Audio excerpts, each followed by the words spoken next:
Manye there with our continued coverage on drought diaries, the situation as is down at some of the county levels. And joining me in studio now to just help us discuss and understand this issue and some of the things that are put in place to ensure that this does not happen again is James Sangawa, the Director, Operations Support at World Vision. Thank you very much once again for joining us.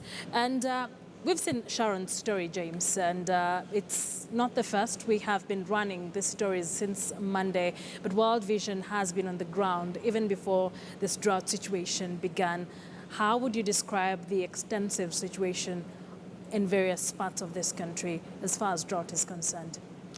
Thank you. Thank you, Akisa. Yes. I want to say that the situation has been bad progressively from last year, August. Yes. And what happens is that currently we are having 2.7 million Kenyans who are affected in 23 countries. And World Vision Kenya is intervening in 15 of these countries.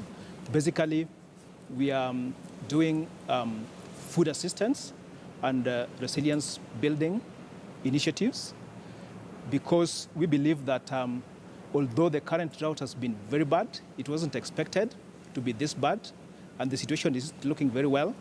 But we believe that it's a learning lesson, and therefore how can we be able to ensure that we build the capacity of the communities to be able to go through this particular drought and also prepare well for any other eventualities that comes later on. This happens year in, year out. If it's not floods, it is drought. What are we doing wrong? Well, we know that the effect of climatic change is real worldwide. And even as we speak about Kenya, the whole of the Eastern African region is currently affected, including Somalia and Ethiopia. So the human activities have eroded our environment. So this is the chief and the main reason why we are where we are. But basically, coming closer home, I would say that our ability to put in long-term measures has been tested over time.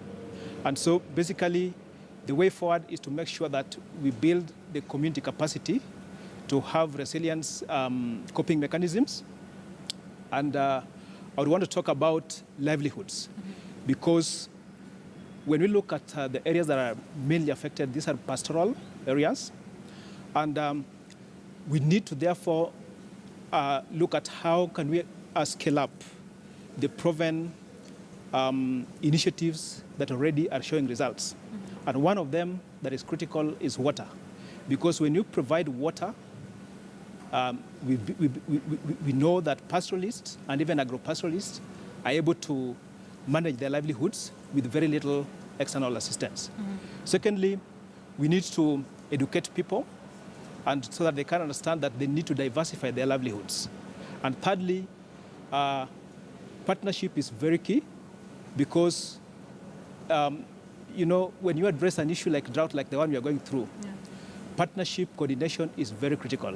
So if we put our hands together and pool our resources and our abilities, then we are able to make sure that we go through this. Talking about the relief food assistance, you've said that you're doing it, but on the ground, are there any other avenues that you're using to try and get to the people apart from relief food assistance? And have you seen even the government, while on the ground, doing the same? Oh, for sure. Apart from food relief, we have cash transfer. And the cash transfer basically is meant to empower the family to be able to make choices about how they cope with the consequences of drought. So basically what World Vision is doing currently is to support families with cash transfer on a monthly basis. And we are doing this with the support of World Food Program and the government, of course. And this has proved to be quite helpful for the communities on the ground. You said you're in 15 counties, but about 23 or more counties are affected. How did you reach out to the 15? World Vision Kenya has got an elaborate plan on how we get into communities where we work. We are child-focused, Christian-based organization, and we do assessment before we get engaged into communities. So 15 counties are those counties that we have prioritized in our strategy in terms of long-term interventions. So basically we look at the data in terms of vulnerability of the children, and we target where the vulnerability is most. And of course, when I talk about children, there are children within these communities, including women and the elderly, because in terms of our strategy, we are more concerned about reaching the most vulnerable. So that then basically explains why we are in these 15 counties. Which are these counties where the vulnerable are most affected, where the situation is too dire? Yes, currently I would talk about 5 counties, and especially where World Vision Kenya is putting greater focus. And these are 5 out of the 15 that I talked about. These are Kilifi, Taita Taveta, Makueni, Baringo, Turkana, and the Marsabit counties. These are the worst affected. Just paint for us a picture of what really is the situation in these 5 counties that you say are the worst affected. Just like we've seen in the clips, we're talking about counties that the water sources have dried. And you know, water is very critical because apart from the human being, the livestock, which is the mainstay for these counties, water becomes a critical issue. So ponds have dried, water ponds have dried, children have dropped out of schools, and of course there's no food, or very little food, if any. And so the families have lost the ability, really, to get food. And the malnutrition rate is progressively becoming worse among the children. So basically, those are the manifestations. And of course, this then brings in the issue of security.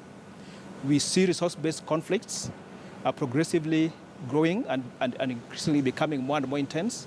And so in a nutshell, we are talking about communities that have become helpless, you know. Their coping strategies are not able to keep them going, and so they are actually virtually helpless.